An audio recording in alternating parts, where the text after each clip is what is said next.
What do you think of when you hear the term accountability? Go ahead and type in your response, but don't press send yet.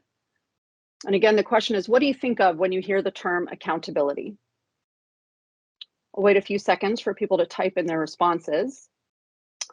Anne-Marie, jumping the gun. Go ahead and press send on your chats. I see fairness, responsiveness, any other. Oh, a second vote for responsive, transparency, saving money, responsible for your actions and omissions. Oh, I love the buck stops here. That's right. Responsibility, integrity, and ownership. These are great observations about accountability. Now we're going to do the same thing with another question. And the question I'd like everyone to think about this time is, what do you think of when you hear the term joint accountability? Again, don't press send yet, but go ahead, think for a minute. When I say joint accountability, what does that make you think of? So a few more seconds. And then go ahead and press enter.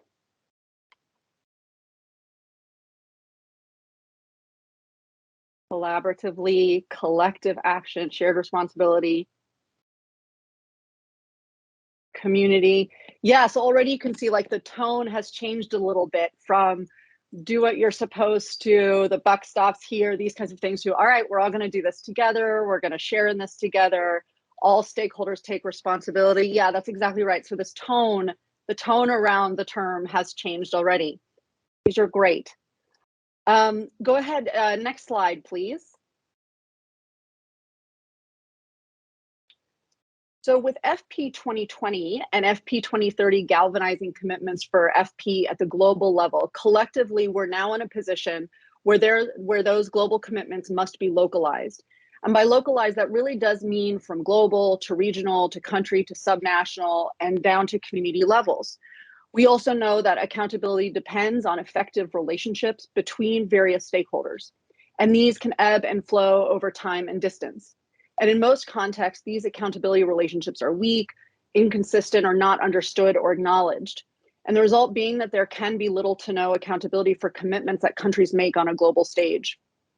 So to begin addressing this challenge at country level, HP Plus tackled the question of how can we ensure accountability for FP 2020, now FP 2030, and strengthen those relationships and the trust needed for accountability. So we developed an approach that increases knowledge of the accountability ecosystem for family planning, supports skills building to sustainably understand accountability linkages, and to see consensus-driven recommendation for action. And next slide, please. And this became our joint accountability approach. The graphic here represents our original design, which has 4 steps. The first is to support country-level learning through a 3-day workshop that includes government, media, civil society, faith communities, et cetera, and frankly, whomever our local partners deem is crucial to strengthening accountability for FP in any given country or context. The core activity of the workshop is an accountability mapping exercise that looks at actors and their roles according to 3 types of accountability: political, programmatic, and fiscal. The second is to again support local stakeholders to assess the state of the accountability ecosystem that they've mapped at the workshop. The third step is when the local stakeholders, having concluded their own assessment, convene a stakeholder meeting to present their work, their findings, and recommendations to other stakeholders. At this meeting, they also develop consensus around an intervention that addresses the recommendations and challenges. And then finally, with continued support from HP Plus, the local stakeholders implement their interventions. In some countries, the approach was adapted so that the assessment and action planning was integrated into the workshop itself. So now we actually have 2 models of this approach being implemented in various countries. Next slide, please. On this slide, we've provided an example of one of the cleaned up accountability maps that was developed at a workshop we supported in Kenya. And you can see the complexity of the accountability relationships across the national and county governments and the lines for political, performance, and fiscal accountability. And reflecting on the challenges that we talked about at the outset, or that I talked about at the outset, you can see why it's difficult to understand the full story of an accountability ecosystem. Next slide, please. So some of the innovations that we see with this approach are that we've realized that due to this complexity, we bring multi-sectoral groups together that may not have had any meaningful connection before, and simply being present in the same room, working on the same issues, has been really catalytic, I think. Then the process of accountability mapping at the workshop itself builds relationships and trust.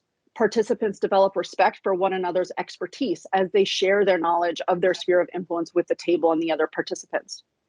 In addition, the approach is shown to be widely applicable. It's been used to look at financing issues, data issues, youth access issues, adolescent pregnancy issues, etc. It really can be applied to a variety of challenges.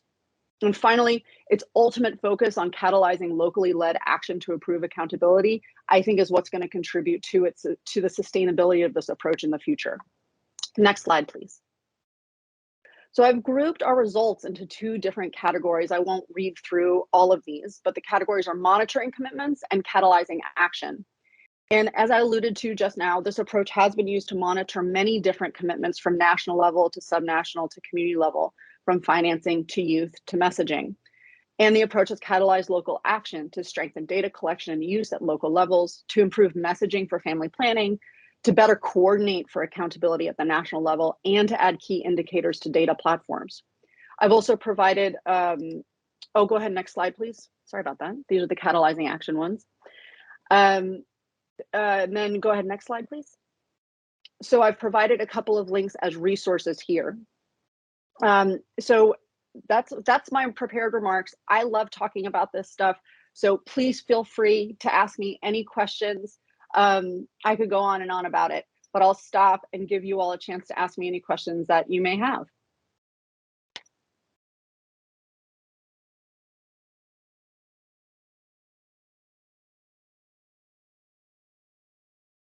If there are no questions, I think I might ask a question of some of my HP Plus colleagues who have been involved in this approach.